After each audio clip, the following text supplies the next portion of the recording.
What's good, TMG fam? It's your boy L, and I'm back with another reaction. How y'all feel? Welcome back to the channel. Salute. Listen, man, comedy hour. I know it's been a long time since I said that.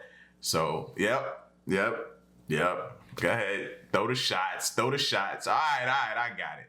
Listen, either way, we got a comedy hour today. Today we got one. All right, and this is Dave Chappelle, deep in the heart of Texas. Get a dog. All right, we're gonna get at this one, man. So y'all remember how to do this, right?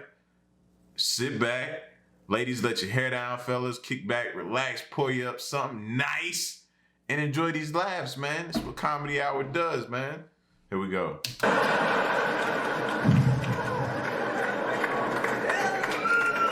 Everybody's mad about something. Recently, I got attacked online by some gay bloggers, and it hurt my feelings.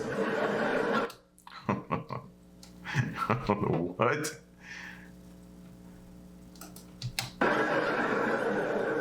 I have no problem with gay people, but I fucking hate bloggers.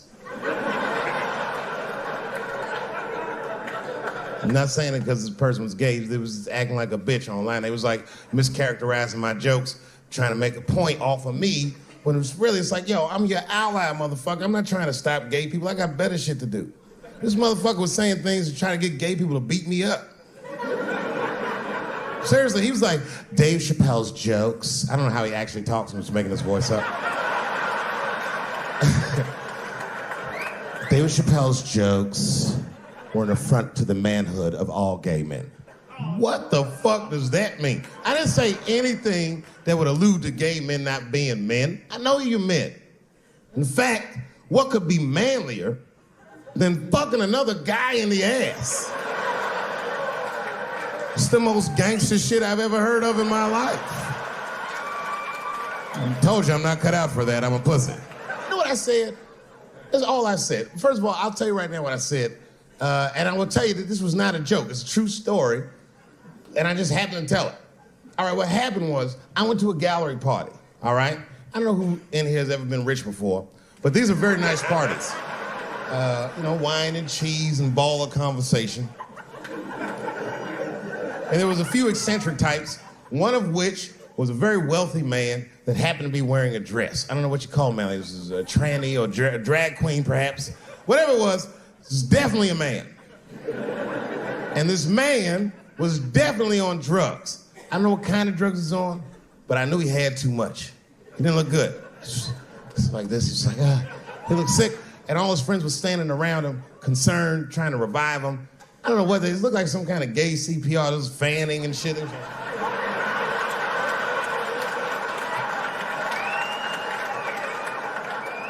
I saw all this from a distance. Now, I should have minded my own business, but I got curious. I was like, And I went over there. All I said, excuse me, gentlemen, is he okay? And then they looked at me like I was evil. She is fine. I'm sorry, I didn't know this is what we were doing. Here's my thing. I would support anybody's right to be whoever they feel like they are inside. I'm your ally in that. However, my question is, to what degree do I have to participate in your self-image? Is it fair that I have to change my whole pronoun game up for this motherfucker? That doesn't make sense. Seriously. If I put on an Argyle sweater and I'm like, hey, everybody, I feel like a white guy in this sweater and I want some goddamn respect and a bank loan. That's not gonna work.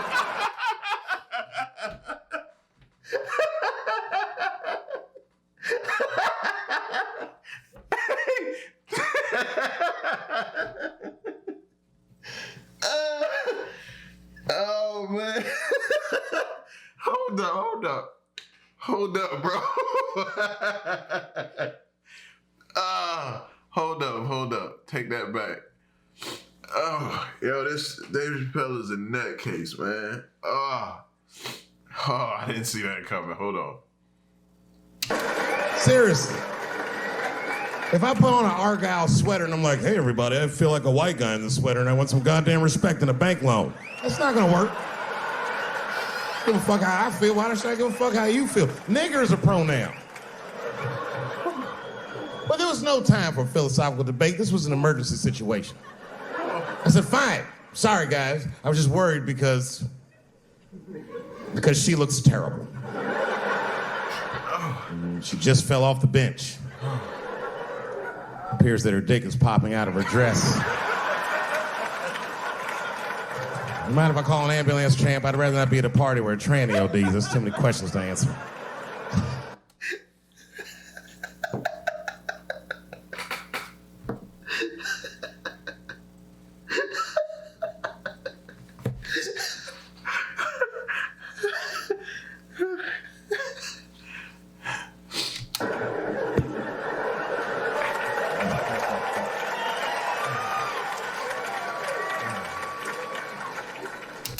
You insensitive people, get out, just leave, man. If you're gonna be insensitive, if you're not here, Dave Chappelle makes jokes about everybody.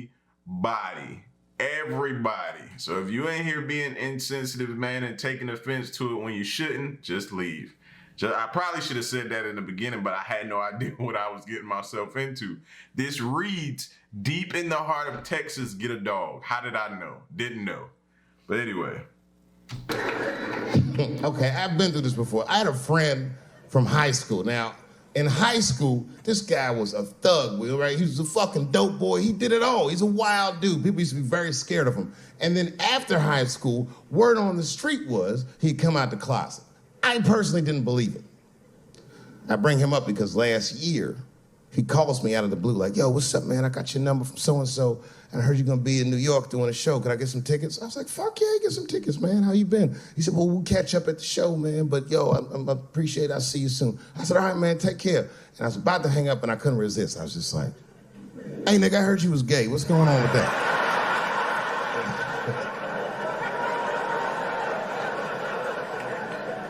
And I wish I didn't ask, because he sounded like he was dying to talk about that shit.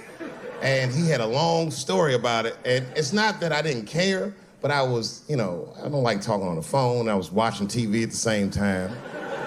So I just wasn't really paying attention like I should. But I was trying to sound supportive, but I didn't really know what to say. So I was just like mumbling shit throughout this conversation. I just be like, nigga, you gay, man. You just gay. This went on for a while, and then finally I had to say something like definitive to get him off the phone. And I was like, hey, man, you know what? Don't let people get you down, all right? And the next time someone tries to make you feel bad about yourself, just remember, everybody fucks funny to somebody.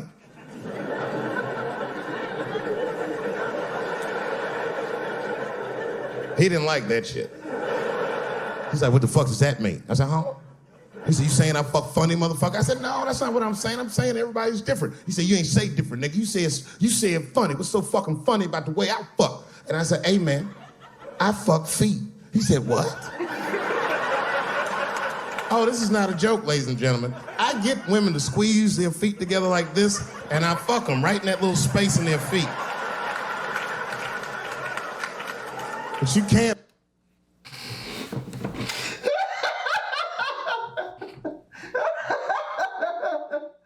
Hey! Oh, I told you he make fun of everybody, including himself. Yo! I'm about to piss myself, man. Oh. I'm gonna make it through this, though. I promise. Build a community behind that shit. There's no flag for us. That shit made him laugh. And the next day, after the show, I saw him backstage. He was like, yo, what's up, man? I'm like, oh, shit, what's going on? And he had his buddy with him. He goes, Dave, I want you to meet Manuel.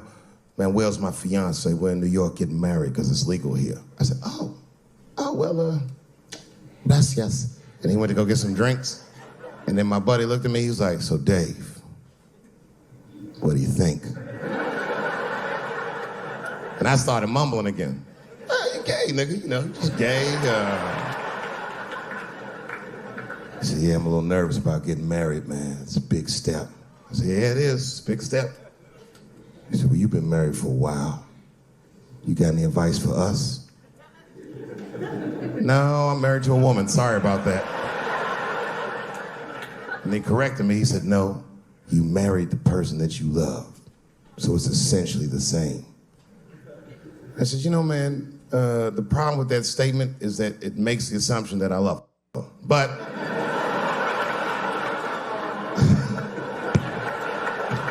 you guys lighten the fuck up. Of course I love my wife. She laughs at this shit. As a matter of fact, she eats and spends this shit. You know what I told him? I told him, I said, you know what you should do, man? First of all, you shouldn't do it. I'm talking about being legally married. It's not that you're gay as much as just legal marriage is a fucking diabolical leverage game in the United States. I'm just being honest. Devoid of religious significance or the idea of love, marriage is nothing but an awful contract that you shouldn't sign. I'm just being real. That's a topic for discussion for another day, but he is not the first person I've heard say that. I would definitely like to hear, or not hear because I can't really hear y'all, but have like a discussion back and forth about that one day. Because you start out loving each other, and then like 2 years later, you're just building a case against one another for a hypothetical court date that may or may not ever happen. You throw being gay on top of that, that shit is explosive. Like I said, Ray Rice shit. Okay, right after Ray Rice went through all that shit, I was at a party and I met this kid, Michael Sams. You know Michael Sams? Very nice guy. He's the first openly gay NFL player. And Mike's a very nice guy, a very brave guy. But when I met him, I couldn't help but thinking, his wife up in the elevator. Is that domestic violence or is that just two niggas working shit out in the elevator? You know what I mean?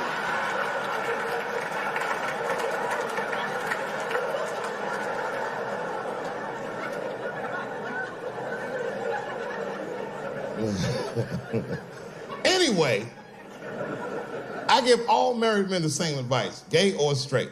Get a dog. This dog will love you all the time, but she's not going to. It's real talk. I didn't even know about dogs, and my kids got the dog.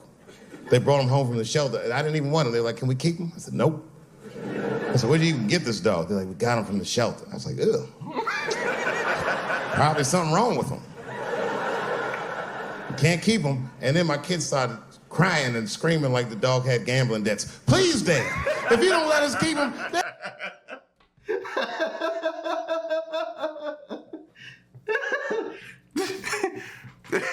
Like the dog had gambling debts. Crying and screaming like the dog had gambling debts. Please, Dad, if you don't let us keep him, they're gonna kill him. I was like, oh. All right, you can keep him. And his dog was a menace.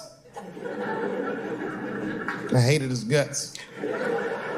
Then one night I had smoked a bunch of weed, and I was eating a sandwich, and Baba came over. Baba's the dog. He came over and was staring at me. This will make you very uncomfortable if you're just looking at you.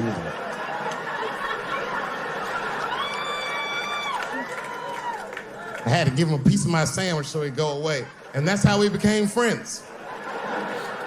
Now, if you see me walking down the street with Baba, I ain't got no leash or nothing. He walks right next to me. If I stop, he'll stop. And if I go, he'll go. And all my friends are like, yo, Dave, that shit is dope. How you train Baba to do that shit? I've never trained Baba. Just a messy eater. If I drop food and Baba's not around, all I gotta do is call him. Baba! He's a black dude's dog, so he doesn't come right away. He peeks first to see what's going on.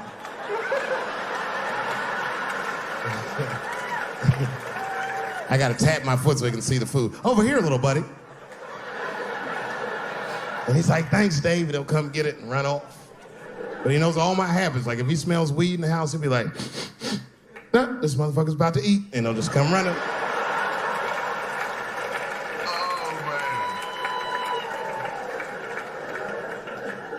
man. Baba got me through a very difficult time. They started crying like he got gambling debts.